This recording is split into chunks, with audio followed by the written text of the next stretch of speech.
Hoy vamos a meternos de lleno en un texto que casi todo el mundo cree conocer. Uno de esos relatos que, forman parte del imaginario colectivo. ¿Totalmente? Tenemos delante el capítulo 3 del Génesis, pero la idea no es contar la historia que ya sabemos, sino examinarla de cerca, casi con lupa. Ajá. Queremos ver qué es lo que cuenta de verdad, más allá del resumen de la manzana y el pecado. Desgranar un poco la psicología de los personajes, la cadena de decisiones. Exacto. Porque cuando lo lees con atención, te das cuenta de que no es una fábula sencilla sobre la desobediencia. Es un drama increíblemente denso. Sí. Sobre la adquisición del conocimiento a un precio altísimo. Habla del nacimiento de la vergüenza, de la fragilidad de las relaciones humanas cuando entra en juego la culpa. Y al final, del cambio radical en la condición humana. Es que es una historia fundacional, con muchísimas capas que vale la pena explorar. Desde luego. Pues empecemos por el principio de todo, que curiosamente no es una orden, sino una conversación, y el que la inicia es un personaje fascinante. La serpiente. Sí, el texto la describe como astuta más que todos los animales del campo. Me llama la atención que su primera jugada no sea una mentira directa, sino una pregunta con un toque de veneno. Pregunta: ¿con que Dios os ha dicho, no comáis de todo árbol del huerto? Es una táctica brillante, muy sutil. Muchísimo. No está contradiciendo a Dios frontalmente, está sembrando la duda, insinuando que la prohibición es arbitraria o incluso tacaña. ¿Con que Dios no os deja comer de todo? Claro. Pinta a la autoridad como excesivamente restrictiva. Es una forma de crear una brecha, de invitar a la mujer a ver a Dios no como un proveedor, sino como alguien que retiene algo. Claro, la pone a la defensiva. La mujer responde corrigiéndola, explicando las reglas correctamente. Pero la semilla de la duda ya está plantada. Ya está ahí. Y es entonces cuando la serpiente lanza su verdadera oferta. Es una contrapropuesta increíblemente potente. Potentísima. Primero, niega la consecuencia directa. No moriréis. Es un desafío, sí, pero lo realmente seductor es lo que viene después. Ajá. No ofrece un simple placer. Ofrece una transformación, una elevación de estatus. Serán abiertos vuestros ojos y seréis como dioses sabiendo el bien y el mal. Es que esto lo cambia todo. Todo.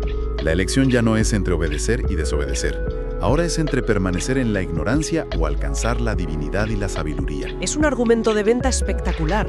No te estoy tentando para que rompas una regla, te estoy ofreciendo la oportunidad de tu vida, para trascender. Exacto. Y el texto describe el proceso mental de la mujer de una forma muy metódica, casi como una lista de pros y contras. Dice que vio que el árbol era, 1, bueno para comer. 2, agradable a los ojos. Y 3, codiciable para alcanzar la sabiduría. Esa triple atracción es clave. No es un capricho. Hay un componente físico, el apetito. Hay un componente estético, la belleza. Y el más importante, El intelectual. el componente intelectual y espiritual, el deseo de conocimiento. El texto nos presenta una decisión que desde su perspectiva parece razonada. ¿Lo describes como una decisión razonada? Pero, ¿no podría ser también una simple racionalización del deseo? Bueno, es una buena pregunta. Es que el texto parece darle mucho peso a que era agradable a los ojos. Me pregunto cuánto es realmente intelecto y cuánto es pura apetencia que luego se justifica con ese objetivo más noble de alcanzar la sabiduría. Es una pregunta excelente, y el texto, la verdad, permite ambas lecturas. ¿Es una deliberación filosófica o es el deseo vistiéndose con ropajes de sabiduría? Probablemente una mezcla de ambas, como muchas decisiones humanas, ¿no? Sí, supongo. Lo que es innegable es que, tras su propia deliberación, actúa, come. Y luego el texto dice algo muy escueto y potente sobre el hombre. Sí. Dio también a su marido, el cual comió así como ella. Ese momento es increíblemente silencioso.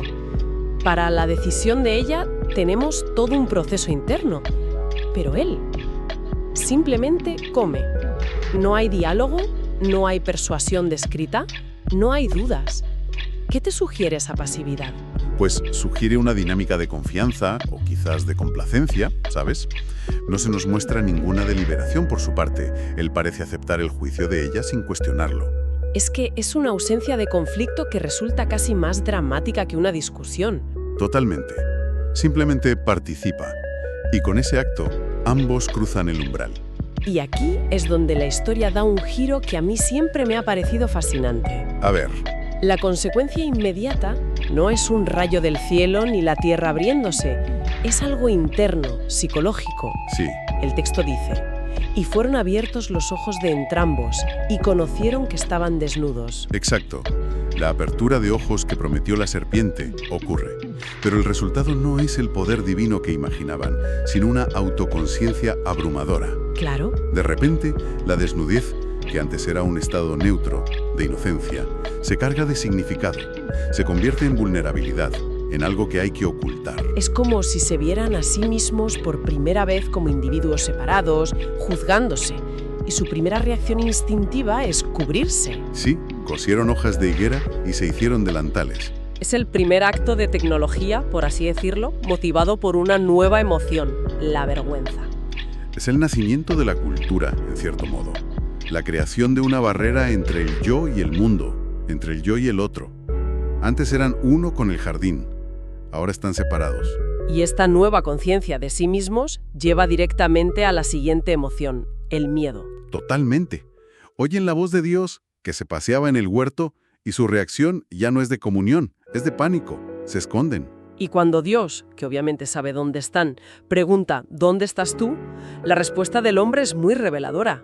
No dice «he pecado» o «te he desobedecido». No, para nada. Dice, oí tu voz en el huerto, y tuve miedo, porque estaba desnudo, y escondíme. Fíjate en la secuencia. Sí, Y la razón del miedo es su nueva condición, la desnudez. Es una respuesta tan humana. No confiesa el acto, confiesa el sentimiento que le ha provocado el acto. ya está desviando la atención del qué al cómo se siente. Eso es. Y la réplica de Dios es como un bisturí, va directa al origen del problema. ¿Quién te enseñó que estabas desnudo? Es una pregunta increíble. Es buenísima.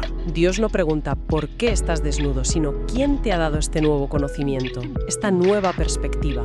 E inmediatamente lo conecta. Has comido del árbol de que yo te mandé no comieses. La causa y el efecto quedan expuestos.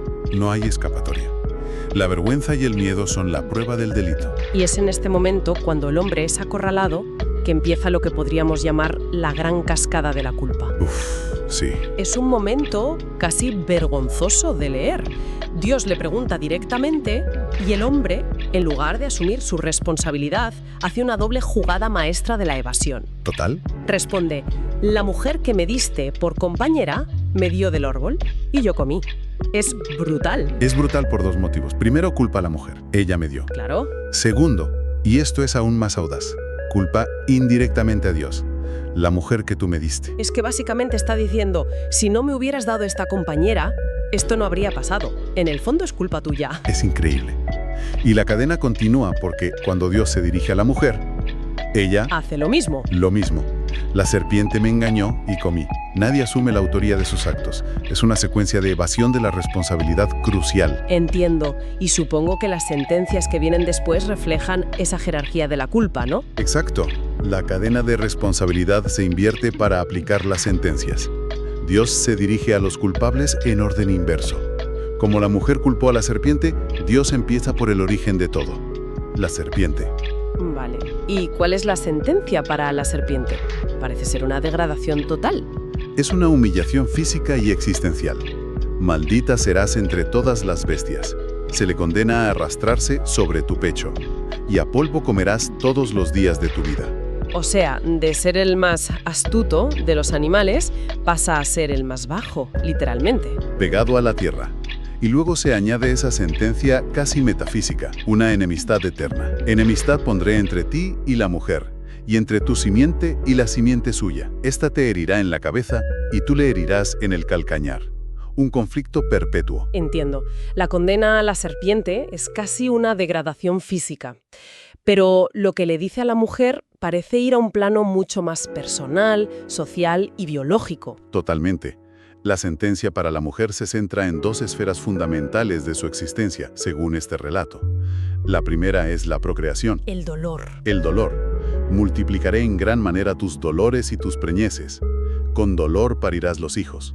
La fuente de la vida se asocia inseparablemente con el sufrimiento. Y la segunda parte es la relación de pareja. Sí, y a tu marido será tu deseo, y él se enseñoreará de ti. Aquí el texto introduce una dinámica de jerarquía y poder en la relación que, según la narrativa, antes no existía. Y finalmente le toca al hombre. Su sentencia parece estar directamente ligada a su acción, o más bien a su inacción. Sí, por cuanto obedeciste a la voz de tu mujer. Y el castigo no le cae solo a él, sino a su entorno. Correcto. Por su causa, maldita será la tierra. El propio sustento se convierte en una lucha. El trabajo, que en el Edén podía entenderse como una actividad de cuidado, ahora es un dolor. La naturaleza se vuelve hostil. Espinos y cardos. Producirá espinos y cardos. Y la frase, con el sudor de tu rostro comerás el pan, se convierte en el arquetipo del trabajo como una carga agotadora. Esa línea sobre el sudor de tu rostro realmente resuena. Es como la invención del trabajo pesado, de la rutina diaria. Sí. Y para rematar, se le recuerda su propia finitud de la forma más cruda posible. Pues polvo eres y al polvo serás tornado. Se cierra el círculo de su creación, pero ahora con la certeza de la muerte. Si lo miramos en conjunto, estas tres sentencias son profundamente etiológicas. Es un término que usamos para las historias que explican el origen de algo, sí. Claro. Este capítulo pretende explicar por qué el mundo es como es. Por qué las serpientes se arrastran, por qué el parto es doloroso, por qué las relaciones de poder son complicadas, por qué trabajar es tan duro y, sobre todo, por qué morimos. Es una narrativa fundacional para dar sentido a las dificultades de la existencia.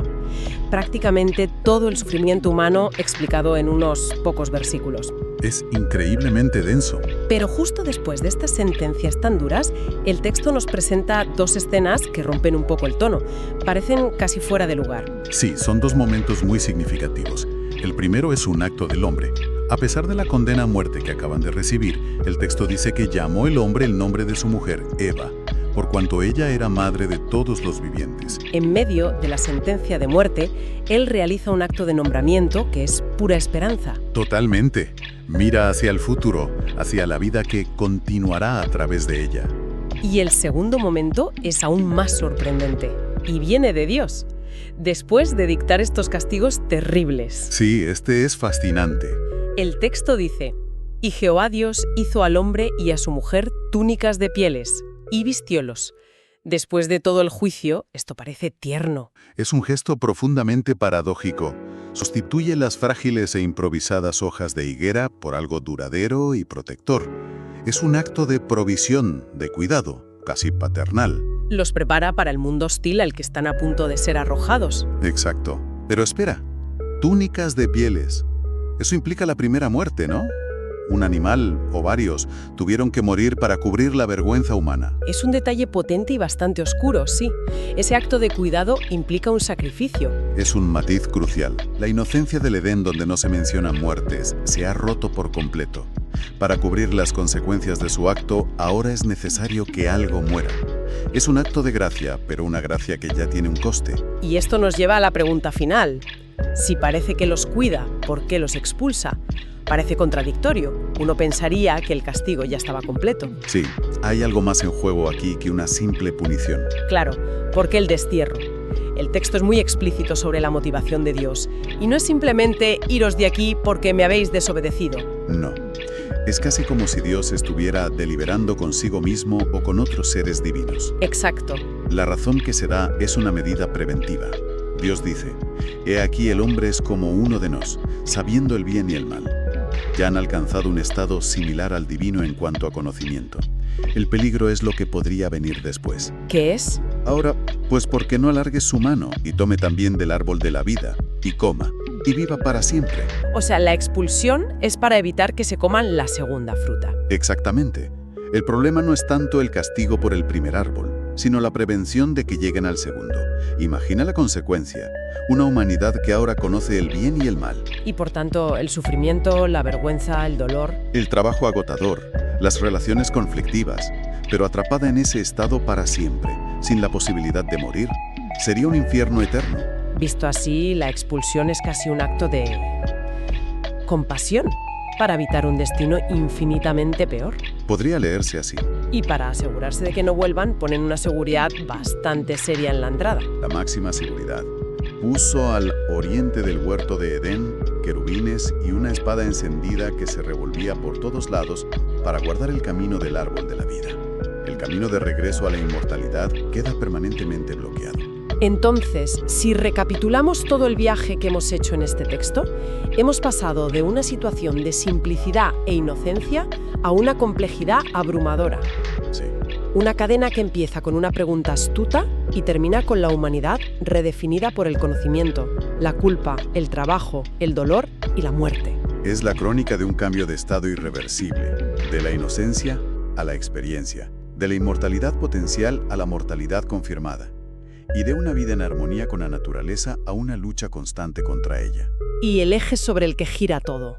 Es esa nueva y peligrosa capacidad, el conocimiento del bien y el mal, que resulta ser una carga tanto como una bendición. La historia termina con la humanidad expulsada para evitar que coma del árbol de la vida y viva para siempre en un estado de sufrimiento. Esto nos deja con una reflexión final que el texto parece sugerir casi entre líneas.